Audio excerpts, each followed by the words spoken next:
Bienvenue sur la chaîne Motor Live pour ce nouvel essai. Alors je vous rassure tout de suite, on va pas le faire ici dans le studio de Moto & Co.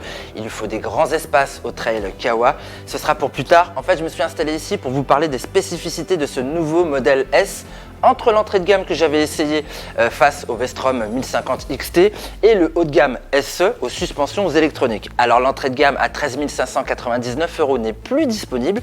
On commence maintenant avec cette S qui est vendue 15 099 € mais qui hérite de pléthore d'équipements apparus sur la version SE.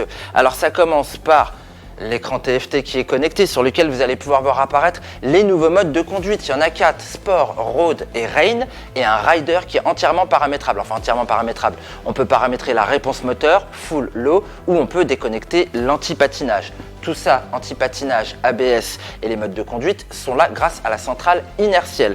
On a également cette année une nouvelle bulle réglable sur 40 mm, réglable manuellement en hauteur. Hop, ça se fait assez facilement, mais ça se fait à l'arrêt. On a également des selles confort cette année qui apparaissent. On trouve aussi l'éclairage en virage, le cornering light, vous savez, avec sur la base de petites LED. Il y a 3 LED, c'est en fonction de l'inclinaison. On en a 1, 2 ou 3 qui s'illuminent. Ça permet justement d'avoir une bonne visibilité à l'intérieur des virages la nuit. On verra ce que ça donne en roulant. On trouve également le quick shifter et puis les poignées chauffantes, les protège-mains, le régulateur de vitesse. Tout ça est assez complet pour aller voyager, mais moi j'ai trouvé que c'était pas assez. En fait, j'ai demandé le pack Grand Toureur. Alors pack Grand Toureur pour 2000 € de plus. On va avoir les feux anti-brouillard ou longue portée, les petites protections de moteur qui sont là, et on va avoir le top case qui permet de mettre 2 casques intégraux dedans, et on va avoir également les valises latérales. Alors je suis obligé d'éteindre puisque tout se passe avec une seule et même clé. On ouvre là, hop, on déclipse, on se met dans le rail qui est déjà monté d'origine, hop, hop, on referme, c'est magnifique. Allez, c'est parti, je suis tout équipé là maintenant. Comme ça s'appelle Grand Tour, je vous propose d'aller faire un grand tour. On se passe de la ville, de tout ça, on arrive directement sur des belles images. Allez, c'est parti, on voit Clémentine.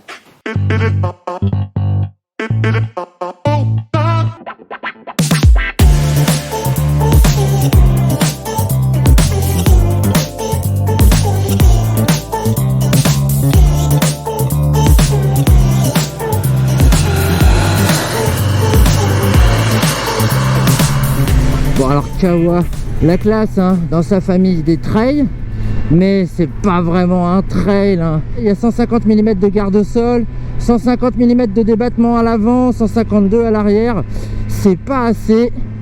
En revanche, pour faire de la route, elle est vraiment cool sur le bitume. Déjà par rapport à sa position de conduite, en fait on est très à l'aise dessus. Bon ok, il faut quand même s'asseoir sur sa selle à 840 mm de hauteur, c'est pas rien, d'autant plus qu'elle est quand même assez large, que le gros réservoir là de 21 litres écarte quand même pas mal les gambettes. Les petits gabarits se sentiront pas forcément à l'aise pour monter dessus. Après, une fois dessus, elle est hyper confortable grâce aux suspensions Showa entièrement réglables, notamment à l'arrière, facilement grâce à la petite molette déportée, le piggyback comme on dit. Le guidon n'est pas d'une largeur extrême, il est juste à la bonne hauteur pour pas avoir les bras trop écartés. Il est légèrement cintré, ramené vers moi, ce qui me permet d'avoir une position vraiment droite.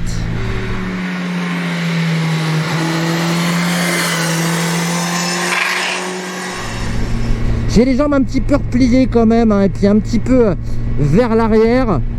Les selles sont confortables, mais sur la durée, malgré le fait qu'elles soient composées de gel, je les trouve quand même un petit peu dures. On ressent un petit peu de fatigue quand on commence à dépasser les 300-350 km.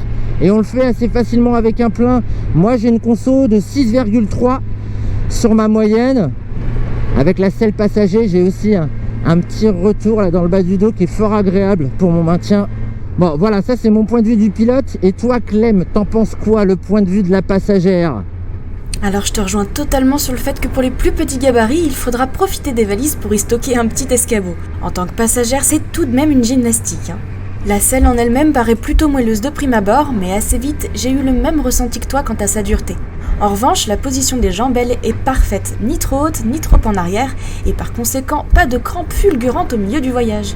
Et puis le dosseret bien dodu du top case a totalement séduit mes omoplates. Les suspensions sont bien équilibrées lorsqu'on trouve le bon réglage en fonction du poids d'emport.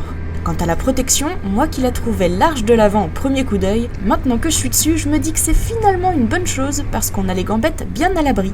Et pour ce qui est du haut du corps, la bulle est bien pensée. Pour le passager, point de retour d'air grâce à son ouverture centrale, merci pour nos cervicales. Et toi Mehdi, t'en penses quoi? En termes de protection, c'est quand même super bien fait. Là, cette bulle, réglable manuellement, mais à l'arrêt, elle protège vraiment bien le haut du corps grâce à sa forme là, un petit peu incurvée. On a quand même les épaules qui sont encore préservées, les bras un petit peu moins, mais bon, c'est normal, hein, on va pas mettre un pare-brise de bagnole non plus, quoi. Et ben, on est bien protégé au niveau des mémines. Ah, c'est une machine d'un poids respectable, 255 kg tout plein fait, avec une passagère, les valises remplies.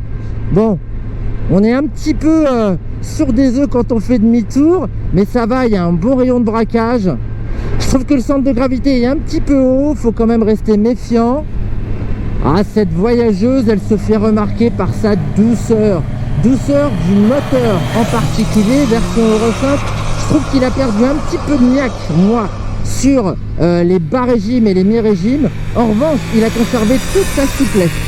Je peux me mettre en 6ème, rouvrir juste en dessous des 2000 tours, 1800 tours par exemple, et ben ça reprend, ça relance sans octet. Il y a du répondant, il n'y a pas le répondant qu'on a quand on déboule au-dessus des 6000 tours, où là, le moteur est vraiment sportif. En revanche, on a vraiment de l'agrément, de la disponibilité à la poignée, et ça, c'est une bonne chose, justement, quand on veut voyager à la cool, ménager la consommation aussi. Ah, sur ce moteur, il commence un petit peu à frétiller, il commence un petit peu à vibrer quand on est dans les tours, mais je trouve que c'est quand même très très bien contenu. Là ici, avec une bécane de 120 chevaux, 102 Nm de couple, c'est suffisant pour se faire plaisir. Elle est rigoureuse sur l'angle. Alors, faut faire attention quand même quand on est chargé. Bien évidemment, on a plus de poids sur l'arrière, tendance un petit peu à délaisser l'avant, mais moi je loue sa stabilité, notamment sur les freinages. Il n'y a pas de plongée comme sur une Africa Twin par exemple. Et puis ces suspensions, elles assurent elles aussi un très bon confort, elles ont une bonne capacité d'absorption. Merci Showa.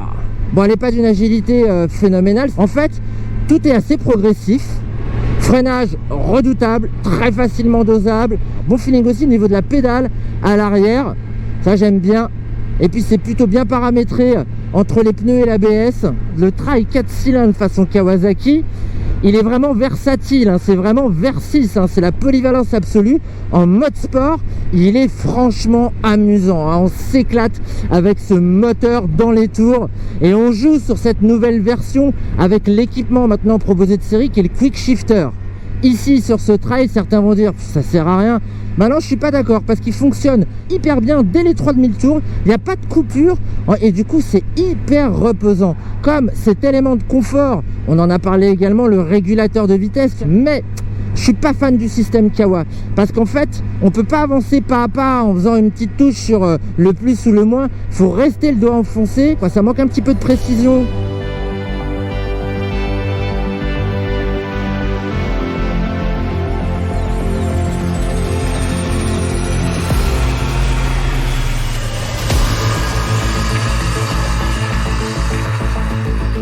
Bon, plutôt cool et facile à digérer, hein, ces 200 km. On commence à avoir des petits virages. Là, on a passé les Hunaudières, on arrive à Arnage et on commence à avoir des petits vibreurs là, bleus et jaunes sur la route.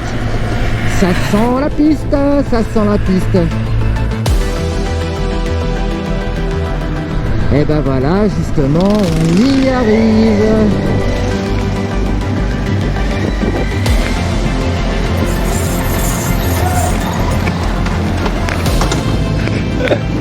Elle était vraiment cool cette Grand Tour. Bon, maintenant, les choses sérieuses. Clem, je te laisse conclure. Moi, je sors ce qu'il faut pour aller faire joujou là sur la piste du Mans. Ok, ça me va. Alors je conclurai sur le tarif de cette Versys 1000S, nouvelle entrée de gamme trail Kawasaki, 15 099 € en prix de base, auquel il faut rajouter les 2000 € du pack accessoire Grand Tourer de ton modèle d'essai. A titre de comparaison, chez Suzuki, le V-Strom 1050 XT démarre à 14 899 €. Le même tarif est pratiqué chez Honda sur l'Africa Twin.